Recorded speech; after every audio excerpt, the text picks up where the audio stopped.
Hello மக்களே, welcome to நிசி vlogs. இன்றைக்கி pasta எப்படி செய்கிறதுன்னு வாங்க பார்க்கலாம். இப்போது நான் கொஞ்சம் தேவையான அளவுக்கு தண்ணி எடுத்து வச்சுருக்கேன். தண்ணி இப்படி நல்லா ரோயிலிங் பாயில் வரும்போது தேவையான அளவுக்கு உப்பு சேர்த்துக்கணும். இப்போது என்கிட்ட கொஞ்சமாக இருக்கிறதுனால 1 ஸ்பூன் உப்பு சேர்த்துருக்கேன். இப்போ பாஸ்தா சேர்த்துடலாம்.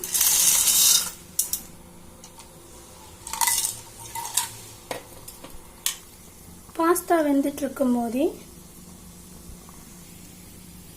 இந்த 2 குட்டி தக்காளியும் இந்த ஒரு பெரிய தக்காளியும் எடுத்து வச்சுக்கலாம். ஏன்னா இப்போ டொமேட்டோ கெச்சப்புக்காக இந்த தக்காளிங்களை நம்ம சேர்த்துக்கிறோம். இது எங்கள் தக்காளி செடி கொஞ்சம் செத்து போயிடுச்சு. அப்போது விட்ட இந்த 2 காயும் நம்ம இப்போ சேர்த்துக்கலாம். இப்போ நல்லா வேகட்டும். இப்போது பாஸ்தா செய்கிறதுக்கு 2 தக்காளி, அதுக்கப்புறமா ஒரு மீடியம் சைஸ் வெங்காயம் எடுத்துருக்கோம். இப்போ ஒரு வெங்காயம் சேர்க்குறோன்னா 2 தக்காளி சேர்க்கணும். அப்படி 2 மீடியம் சைஸ் தக்காளி சேர்க்குறோன்னா வெங்காயம் சேர்க்குறோன்னா 4 தக்காளி சேர்த்துக்கணும். இப்போ என்கிட்ட தனியாக இஞ்சி இல்லாததுனால இஞ்சி பூண்டு விழுது 1 ஸ்பூன் எடுத்து வச்சுருக்கேன். இப்போது இதை டைசஸ் ஆகும். இதை நீல வாக்கில் கட் பண்ணி எடுத்துக்கலாம்.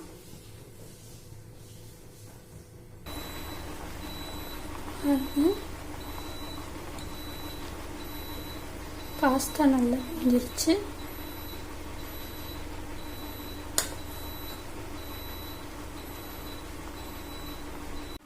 இப்போ பாஸ்தாவை வடிச்சுக்கலாம்.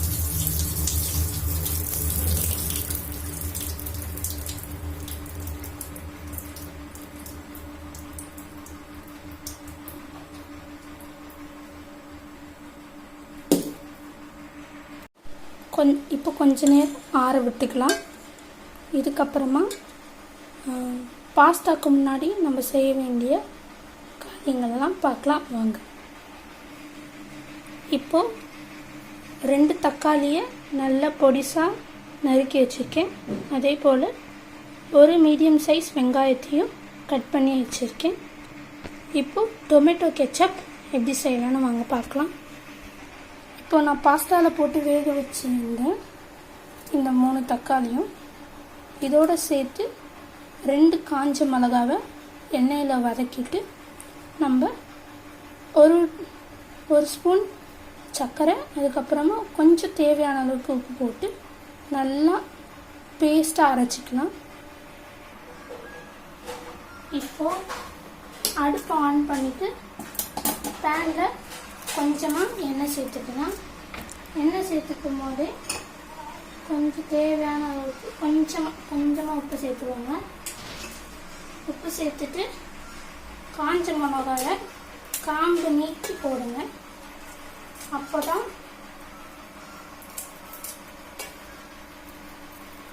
அந்த நெருப்பு ஸ்மெல்லு வராது. ஒரு மாதிரி காரமான ஸ்மெல் வராது.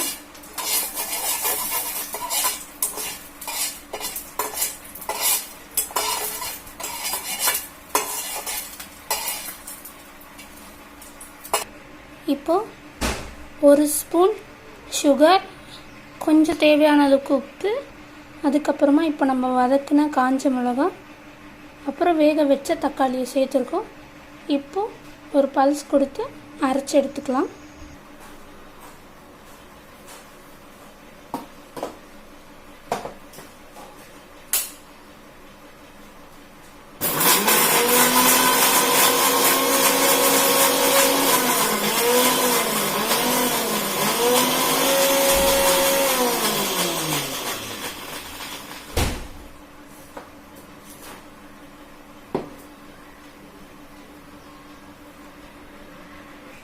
இப்போ நம்ம சுட சுட போட்டதுனால தண்ணி எதுவும் சேர்க்கல.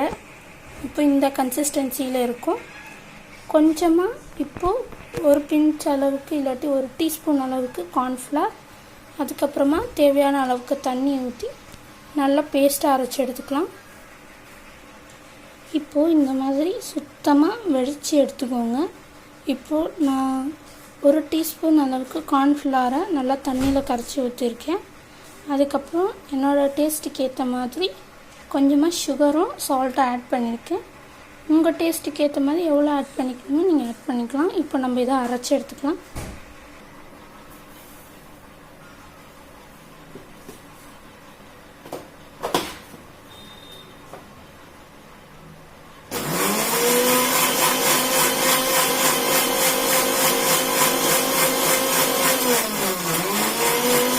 இந்த பாஸ்தா ரெசிப்பியில் நான் கேரட் சேர்த்துருக்க மாட்டேன்.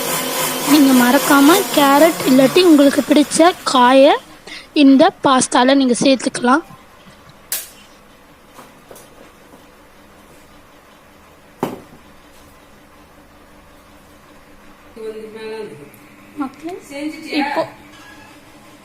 மக்களே இப்போ டொமேட்டோ சாஸ் அரைச்சி எடுத்துக்கிட்டாச்சு.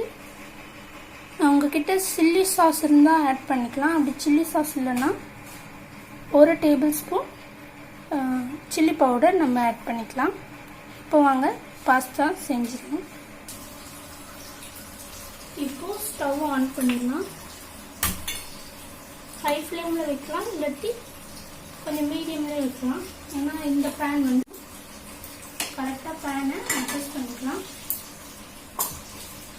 இப்போது தேவையான அளவுக்கு எண்ணெய் சேர்த்துக்கலாம். நான் இப்போ 2 டேபிள் ஸ்பூன் எண்ணெய் சேர்த்துக்கிறேன். எண்ணெய் நல்லா இந்த மாதிரி சூடாக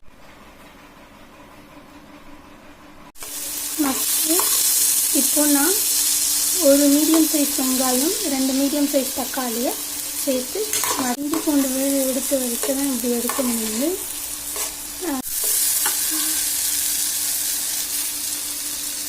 இப்போது வெங்காயம் தக்காளி எல்லாம் இந்த அளவுக்கு நல்லா வெந்திருக்கணும். இப்போது நம்ம 1 டேபிள் ஸ்பூன் சில்லி பவுடரும், அதுக்கப்புறமா நம்ம அரைச்சி வச்சுருந்த tomato sauce 2 tablespoon add பண்ணிக்கலாம். நான் இப்போது இந்த ஸ்பூன் அளவில் 2 tablespoon tomato sauce add பண்ணிக்கிறேன்.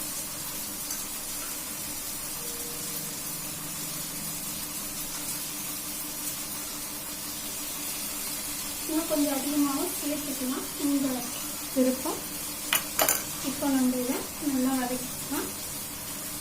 இந்த கைப்பொடி வந்து ரொம்ப சூடாகிடுச்சு, அதனால் பிடிச்சி வதக்கிறேன். சரி செஞ்சுட்டு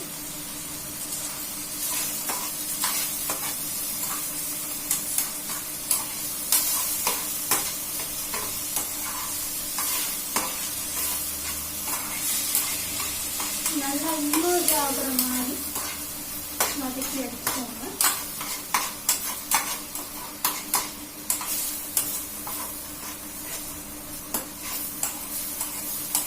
கொஞ்சம் வதக்கிருக்கும், அதனால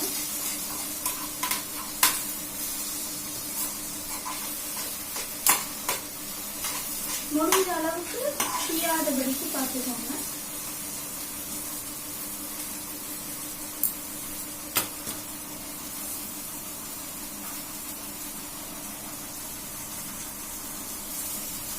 இப்போ நான் 1 tablespoon chilli powder add பண்ணிக்கிறேன்.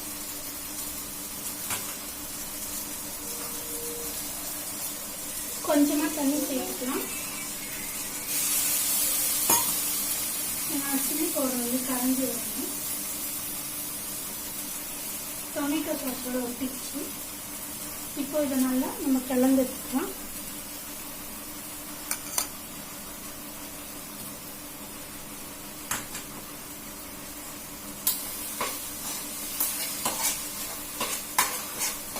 ஏன்னா காரமாக இருந்தாலும் கொஞ்சம் சூப்பராக இருக்கும்.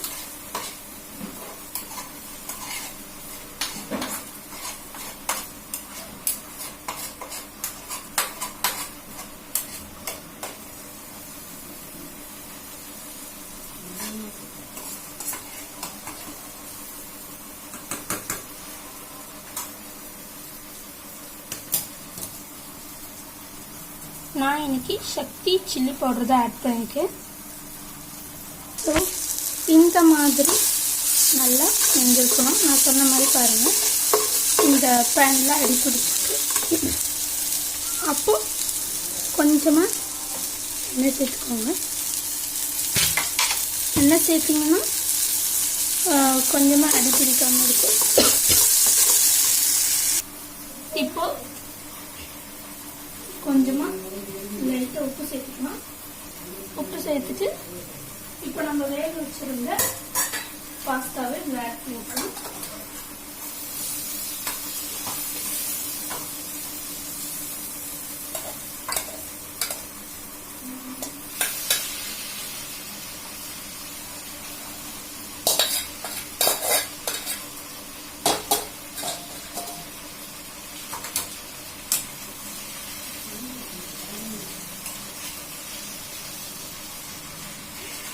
நல்லா கிளறி விட்டுக்கோங்க, அப்போ தான் டேஸ்ட் நல்லா வரும்.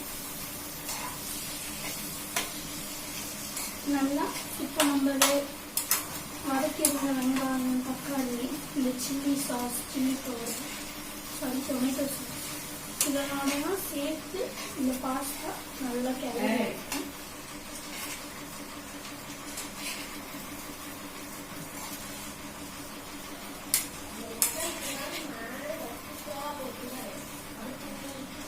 உங்களுக்கு கலர் கொஞ்சம் கம்மியாக இருக்கிற மாதிரி இருந்ததுன்னா கொஞ்சமாக கலர் ஆட் பண்ணலாம்.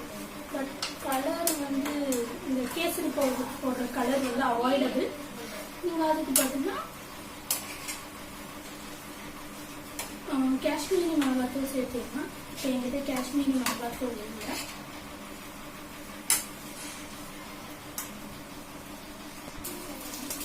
இப்போது கொஞ்சமாக ஒரு டீஸ்பூன் அளவுக்கு கரம் மசாலா ஆட் பண்ணிக்கலாம்.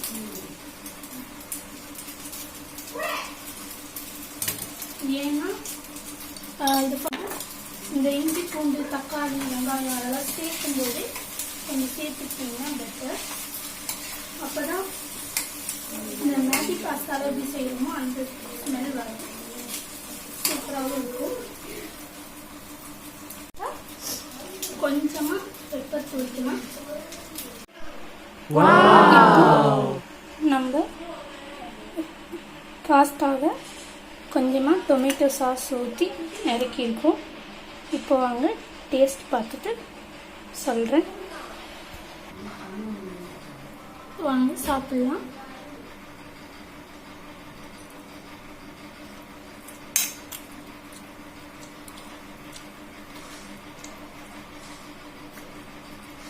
காரம் ரொம்ப அதிகமாக தான் இருக்கு.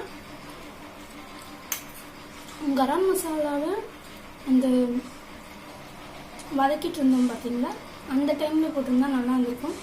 இப்போ போட்டதுனால இந்த டாபர் ரெட் டேஸ்ட் வரும் பார்த்தீங்களா, அந்த மாதிரி டேஸ்ட் வருது. கரம் மசாலா தக்காளி வெங்காயம் வதக்கும் போதே நீங்கள் ஆட் பண்ணிங்கன்னா சூப்பராக இருக்கும். அம்மா சாப்பிட்டு சூப்பராக இருக்குன்னு தான் சொன்னாங்க. இப்போது அம்மா மதியானம் செஞ்சு வச்சுருக்கிற சாப்பாடெலாம் வாங்க பார்க்கலாம்.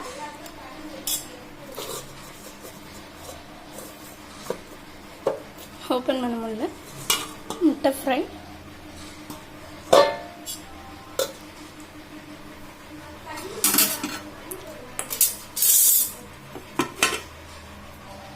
சேப்பக்கிழங்கு குழம்பு. சேப்பக்கிழங்கு நல்லா வேக வச்சு காரக்குழம்பு மாதிரி வச்சுருக்காங்க. சேப்பக்கிழங்கு காரக்குழம்பு.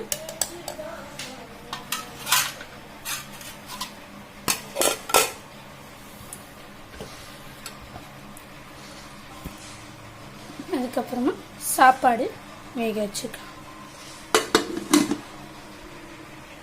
ஸோ உங்களுக்கு இந்த வீடியோ பிடிச்சிருந்தா மறக்காமல் லைக் பண்ணி ஷேர் பண்ணி சப்ஸ்கிரைப் பண்ணிடுங்க. பாய்.